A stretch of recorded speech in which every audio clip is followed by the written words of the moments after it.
रात का सन्नाटा, हवा में एक अजीब सी बेचैनी, एक देश 150 करोड़ लोगों का और एक ऐसा लीडर जिसका नाम लेते ही कुछ लोग ताली बजाते हैं और कुछ लोग गुस्सा, शोर और सवाल लेकर खड़े हो जाते हैं। ये कहानी है नरेंद्र मोदी की। एक लड़का जो वडनगर के छोटे रेलवे स्टेशन पर चाय बेचता था, आज भारत की तकदीर उसके हाथों में है। सपोर्टर्स कहते हैं वो देश का रखवाला है, एक दिशा निर्देशक लीडर है। क्रिटिक्स कहते हैं वो एक शक्तिशाली शासक है जिसके फैसलों ने देश को हिला दिया। डिमोनिटाइजेशन, जीएसटी, आर्टिकल 370, कोविड की सेकंड वेव और आज करोड़ों युवा बेरोजगारी के साए में। हर फैसला एक तरफ तालियों की गूंज और दूसरी तरफ विरोध का तूफान। आज हम नरेंद्र मोदी की कहानी के वो पन्ने खोलेंगे जो न सिर्फ उनकी सफलता बताते हैं बल्कि उनके सबसे बड़े फेलियर, विवाद और ऐसा डिसीजन जो आज भी देश को डिवाइड करता है। तो सवाल सिर्फ एक है, नरेंद्र मोदी देश का महानायक या एक ऐसा नाम जो हमेशा डिबेट का हिस्सा रहेगा। चलिए शुरू करते हैं।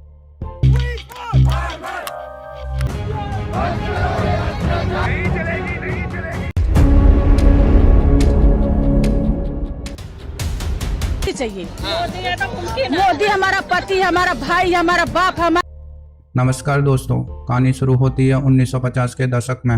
वडनगर गुजरात का एक छोटा सा कस्बा, एक छोटा घर जहां रोज का संघर्ष सपनों से बड़ा था। नरेंद्र मोदी एक बच्चा जिसके हाथों में खिलौने नहीं, चाय के गर्म प्याले थे। सुबह सुबह रेलवे स्टेशन की शोर और भीड़ के बीच चाय बेचता हुआ और हर मुस्कान के पीछे छुपा एक दर्द और इरादा। पर जिंदगी मेहरबान नहीं थी, पैसा नहीं, पढ़ाई अधूरी और लोगों के ताने जो कहते ये लड़का कभी कुछ नहीं कर पाएगा। लेकिन मोदी के अंदर एक आग थी जो हर ताने को ताकत में बदल रही थी। जवानी आई और उसने सब कुछ छोड़ दिया, घर, परिवार, पुरानी जिंदगी और गायब हो गया। कुछ लोग कहते हैं वो हिमालय चला गया और कुछ वो देश के कोने कोने में भटकता रहा, पर असली सच आज तक कोई नहीं जानता। उस सफर ने मोदी को अंदर तक तोड़ दिया, पर वही सफर उसे बनाता भी गया। गरीबी देखी, समाज का दर्द महसूस किया और समझा जीतना है तो रास्ता अलग बनाना होगा। वडनगर लौट कर मोदी ने स्वयं सेवक के रूप में आरएसएस ज्वाइन किया। छोटे काम, खाना बनाना, झाड़ू लगाना, पर अंदर से एक नया सपना जन्म ले रहा था, राजनीति का सपना। वो लड़का जो कभी चाय बेचता था अब वो देश की राजनीति के पंचतंत्र को समझ रहा था। और 1980 के दशक में आरएसएस का स्वयंसेवक नरेंद्र मोदी डिसिप्लिन और स्ट्रेटजी के साथ भारतीय जनता पार्टी तक पहुंच गया। पार्टी में बड़े काम, छोटी जिम्मेदारियां, लेकिन एक बड़ा इरादा। अक्टूबर 2001 में मोदी को गुजरात सीएम बनने का अवसर मिला और मोदी 7 अक्टूबर 2001 गुजरात के मुख्यमंत्री पद की शपथ लेते हैं। और उसके बाद साल आया 2002। गुजरात का माहौल गर्म था, देश का ध्यान एक छोटी सी जगह पर टिक गया था, Godhra. Sabarmati train, S6 coach आग के हवाले, और उस आग के शोले कुछ ही घंटों में गुजरात के कोने कोने तक फैल गए। हिंदू मुस्लिम दंगे, मौत, खून और आंखों में सिर्फ डर। एक तरफ नरेंद्र मोदी पर इल्जाम था कि उन्होंने दंगे रोकने में देर की, दूसरी तरफ उनका कहना था सरकार ने पूरी कोशिश की और कानून अपना काम कर रहा है। सुप्रीम कोर्ट ने उनके खिलाफ कई सालों तक मॉनिटरिंग की। स्पेशल इन्वेस्टिगेशन टीम बनी और 2012 में स्पेशल इन्वेस्टिगेशन टीम ने कहा मोदी जी पर डायरेक्ट कुछ भी सबूत नहीं मिले।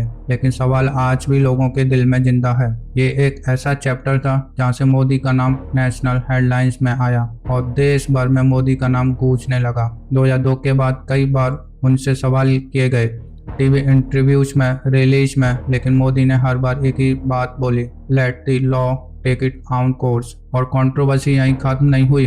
2005 में अमेरिका ने मोदी का वीजा रिजेक्ट कर दिया ह्यूमन राइट्स वायलेशन के चलते। 2013 में संजीव भट्ट जैसे आईपीएस ऑफिसर ने उन पर एलिगेशन लगाया जिसे बाद में कोर्ट ने पॉलिटिकली मोटिवेट बताया। और 2021 में बीबीसी की कंट्रोवर्शियल डॉक्यूमेंट्री ने एक बार फिर वो जख्म ताज़ा कर दिए जो कुछ लोग भूलना चाहते हैं और कुछ लोग कभी भूल नहीं सकते।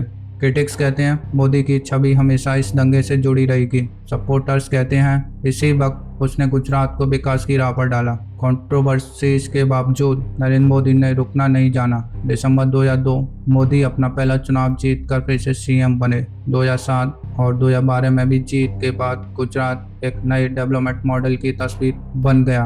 Express veg, industries, solar power park और साबरमती रिवर फ्रंट। मोदी के सपोर्टर्स कहते हैं ये सब उन्हीं के विजन का रिजल्ट है। उनका नारा था विकास ही सबसे बड़ा धर्म है। और फिर समय आया 2014 का लोकसभा इलेक्शन, जब मोदी ने गुजरात से निकलकर दिल्ली की गद्दी तक का सफर तय किया। एक ऐसा कैंपेन जिसमें न कोई पॉलिटिकल सरनेम था, ना फैमिली बैकग्राउंड, सिर्फ एक चेहरा और एक मैसेज, अच्छे दिन आने वाले हैं। 26 मई 2014 नरेंद्र मोदी ने भारत के 14वें प्रधानमंत्री के रूप में शपथ ली और फिर शुरू हुआ एक नया युग। विदेश नीति में भारत की झलक, यूएन से लेकर व्हाइट हाउस तक, मेडिसन स्क्वायर गार्डन से वेम्बली स्टेडियम तक, मोदी का नाम एक ग्लोबल ब्रांड बन गया। यूएस के प्रेसिडेंट से लेकर जापान के पीएम तक हर ग्लोबल लीडर ने मोदी को एक स्ट्रॉन्ग डिसीजन मेकर माना। वो कहीं से भी आए हों, उनका एक मैसेज होता था, India is ready to lead the world. Jan Dhan Yojana, हर गरीब का बैंक अकाउंट, आयुष्मान भारत, देश का सबसे बड़ा हेल्थ इंश्योरेंस मिशन,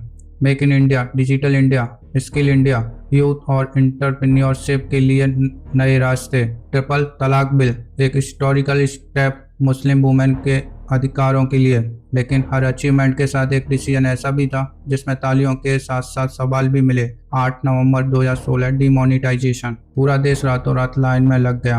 एक तरफ लोगों ने कहा ब्लैक मनी पर सर्जिकल स्ट्राइक, दूसरी तरफ विरोध था कैश क्राइसिस, छोटी बिजनेस की बर्बादी। 1 जुलाई 2017 GST, one nation one tax, historical reform या इनिशियल कंफ्यूजन। कुछ लोगों के लिए ये टैक्स सिंप्लीफिकेशन था, लेकिन छोटे व्यापारियों के लिए एक बड़ी मुसीबत। 5 अगस्त 2019 आर्टिकल 370 एब्रोगेशन, कश्मीर का स्पेशल स्टेटस खत्म। एक तरफ देश के लिए एकता का पैगाम, दूसरी तरफ कम्युनिकेशन ब्लैकआउट, पॉलिटिकल अरेस्ट और ह्यूमन राइट्स के सवाल। 2020 कोविड पैंडेमिक एंड लॉकडाउन, देश ने सबसे कठिन लॉकडाउन देखा। वैक्सीनेशन ड्राइव की तारीफ भी हुई, लेकिन कोविड के सेकेंड वेव में हॉस्पिटल्स के बाहर लोग ऑक्सीजन सिलेंडर के लिए तरसते रहे। 22 अप्रैल 2025 पहलगाम में हुआ एक खौफनाक टेरर अटैक, 26 टूरिस्ट की जान गई।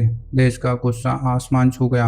हर फैसला, एक तरफ तालियों की गूंज, दूसरी तरफ विरोध का तूफान, और मोदी बीच में खड़ा एक नेता जो या तो भारत का महानायक बन रहा है या इतिहास का सबसे बड़ा विवादित पुरुष। मोदी के डिसीजन कभी सिर्फ पॉलिसी नहीं रहे, वो मास मूवमेंट बन गए। सपोर्टर्स के लिए रिवॉल्यूशनरी स्टेप्स, क्रिटिक्स के लिए पोलराइजिंग पॉलिटिक्स। ये वो फेज था जहां मोदी सिर्फ पीएम नहीं, एक नैरेटिव बन गए जिसका या तो लोग पूजा करते हैं या विरोध। पर 2025 में सवाल उठे, मोदी है तो मुमकिन है स्लोगन था, लेकिन आज देश पूछ रहा है मुमकिन क्या था और मिला क्या। यूथ सड़क पर, डिग्री हाथ में, नौकरी सपनों में, सिस्टम्स में स्कैम्स, पेपर लीक्स और प्रोटेस्ट का सिलसिला।